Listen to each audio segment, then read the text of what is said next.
காலையில் எங்களுக்கு செய்தி வந்து ஒரு 6 மணிக்கு இந்த மாதிரி இதனால் வாட்ஸ்அப்லேயும் இந்த படங்கள்லாம் வந்தது. அப்புறம் நாங்களே வந்து இங்கெல்லாம் பார்த்தா எல்லா கார்கள்லையும் பின்னாடி கண்ணாடியில் வந்து கல்லெடுத்து அடித்து உடைச்சிருக்காங்க. ஒரே ஒரு ஃபுட்டேஜ் மட்டும் கிடச்சிருந்தது. அதில் வந்து யாரோ ஒருத்தர் ஹெல்மெட் போட்டுட்டு வந்து ஒரே ஒரு ஆள் தான் அதில் எடுத்துகிட்டு வந்து உடச்சிட்டு போகிறது அந்த ஃபுட்டேஜிலும் தெரிஞ்சதுங்க. நாங்கள் உடனடியாக போலீஸுக்கு எங்கள் லெட்டர் ஹெட்லேயே எடுத்து போய் கம்ப்ளைண்ட்டும் கொடுத்துட்டோம். பொதுமக்களும் வந்து பாதிக்கப்பட்டவங்களும் தனித்தனியாக கம்ப்ளைண்ட் கொடுக்க சொல்லியிருக்கோம். இதுதான் இப்போத்த நிலைமை. இது ஒரு நாள் தான். இது வந்து இந்த இடத்துல வந்து இந்த மாதிரி ஒரு இது வந்து 20 காருக்கு மேல உடைக்கிறது இது வரைக்கும் நடந்தது இல்லை. இதுதான் ஃபர்ஸ்ட் டைம். என்னங்க இப்படி ஒரு 25 காருக்கு மேல இருக்கலாம். போலீஸ் என்ன தரப்பு என்ன சொன்னாங்க? இல்ல, அவங்க விசாரிக்கிறேன்னு சொல்லியிருக்காங்க. நேற்று நைட்டே கூட வந்திருக்காங்களாம். போலீஸ் நைட்டே கூட வந்திருக்காங்களாம். வந்து விசாரிச்சுட்டு போயிருக்காங்க. சாய் கணேஷ் நகர்ல இருக்கோம். 2 வருஷமா நாங்க இங்கதான் இருக்கோம். இந்த மாதிரி சம்பவம் நடந்தது இல்லை.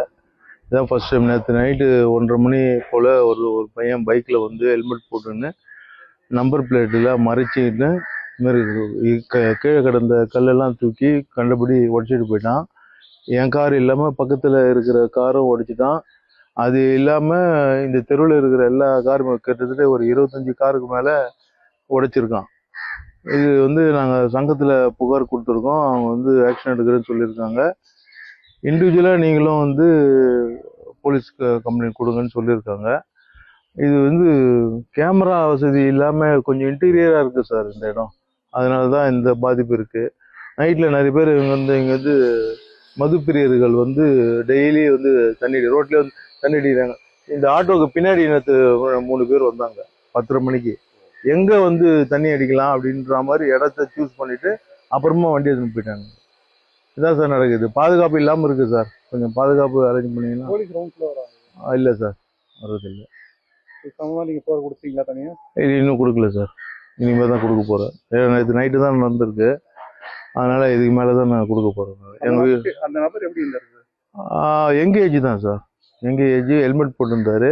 ஆனால் 1 நிமிஷத்துக்கு மேலே ஒரு டைம் எடுக்கல சார். இதுக்கு ஒவ்வொரு வண்டிக்குமே வராரு. இந்த இடத்துல கரெக்டாக ஸ்டாண்டு போட்டு அங்கே இருக்கிற செங்கலை தூக்கி அடித்தார். அங்கே ஒரு கல் தூக்கி அங்கே கீழே இருக்கிற கல்லை தூக்கி அந்த காரை ஒடிச்சார்.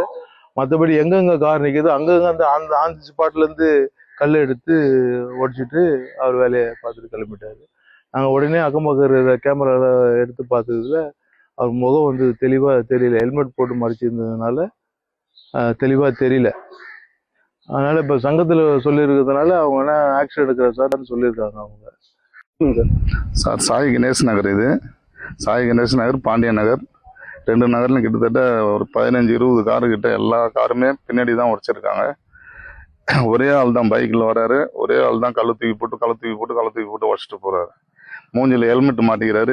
மூஞ்சி தெரிய மாட்டேங்குது. வண்டி நம்பர் இப்போ லைட் ஆஃப் பண்ண மாட்டேன்றாரு. ஃபோக்கஸ் அந்த லைட் வெளிச்சத்துல வண்டி நம்பர் தெரிய மாட்டேங்குது. ஒரே ஆள் தான் உடைக்கிறாரு. நைட்டு 1 மணிக்கு சார். போலீஸுக்கு ஃபோன் பண்ணோம். நைட்டு வந்தாங்க. அவங்க வந்து கேட்டால் என்ன சொல்றாங்க, 4 நாளாக நடக்குது இது. நேற்று நாராயணபுரத்தில் உடச்சிருக்காங்க. தேடிட்டு தான் இருக்கோம், கிடைக்கல அப்படின்றாங்க.